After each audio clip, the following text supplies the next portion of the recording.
What if I told you that war doesn't just kill people? It shifts economies, wealth, and power in invisible ways?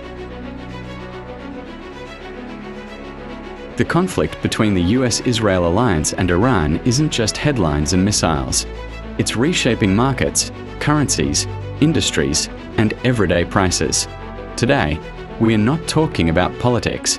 We are talking about money, who gains and who loses, when war rattles the global economy.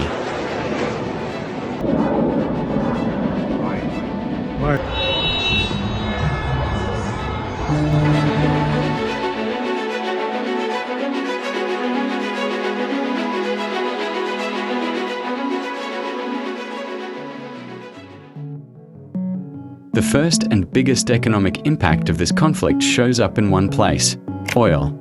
The Middle East sits on a massive share of the world's oil supply. About 20% of global crude flows through the Strait of Hormuz, a narrow choke point between Iran and Oman.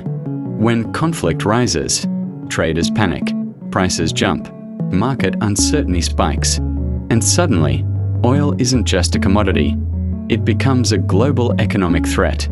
Higher oil prices mean higher costs for everything from airline tickets to food deliveries in America. This isn't distant geopolitics, it's your wallet.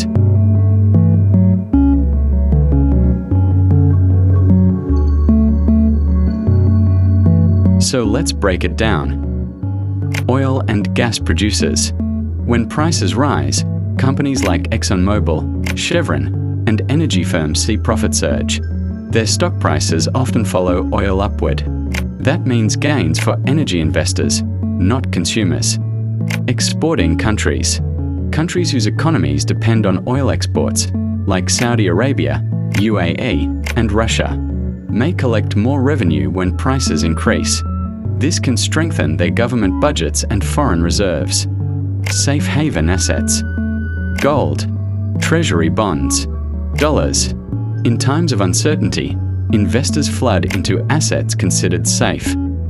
Gold prices often spike. Treasury yields rise.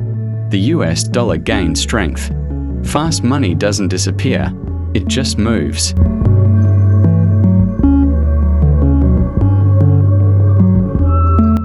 Who loses when war hits? Now let's flip the coin. Not everyone benefits. Importers of oil. Countries that bring in most of their energy, like Japan, much of Europe, India, face higher fuel bills. That leads to a higher transportation costs, a higher production costs, a higher consumer prices, and that means slow growth or recession risk. Consumers everywhere.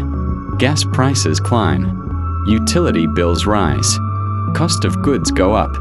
For households living paycheck to paycheck, this hits hard. Not Wall Street, Main Street. Stock markets generally. War increases volatility. Investors hate uncertainty. When markets wobble, retirement accounts shrink, and risk-averse capital flows into safer assets. Tech stocks, consumer discretionary, and growth sectors often feel the squeeze first.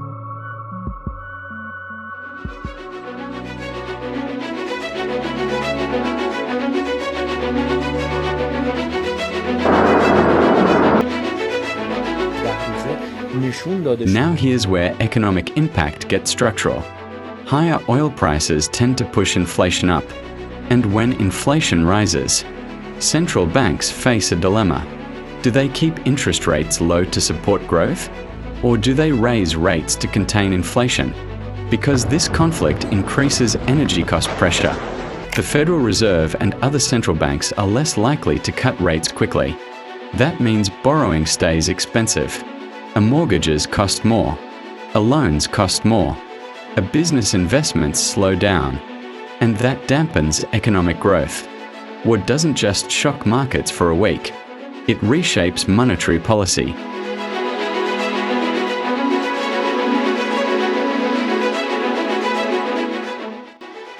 Here are some less obvious, but very real results. Supply chain disruption.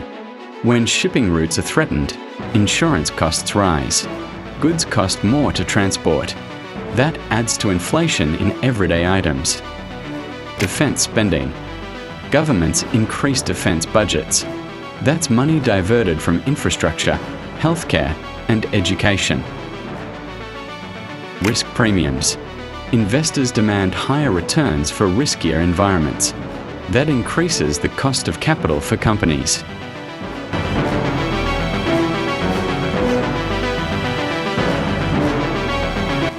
So, who truly wins?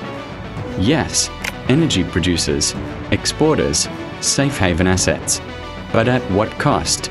The people who benefit economically are already wealthy, are already invested, are already holding capital. Those who lose are everyday consumers, are businesses dependent on affordable energy, are workers facing stagnant wages and higher costs. War doesn't spread wealth evenly. It shifts it, often to those who already had it.